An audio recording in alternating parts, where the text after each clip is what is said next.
start on the 6th string 3rd fret, we play twice, and on the 5th string we go 1, 3, so go together.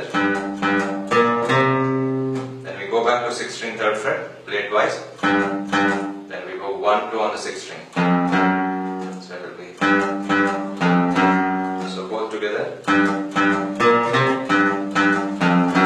Then we observe on the 3rd fret of the 6th string I am cutting the note like staccato. We cut, we play and then release. So that is important.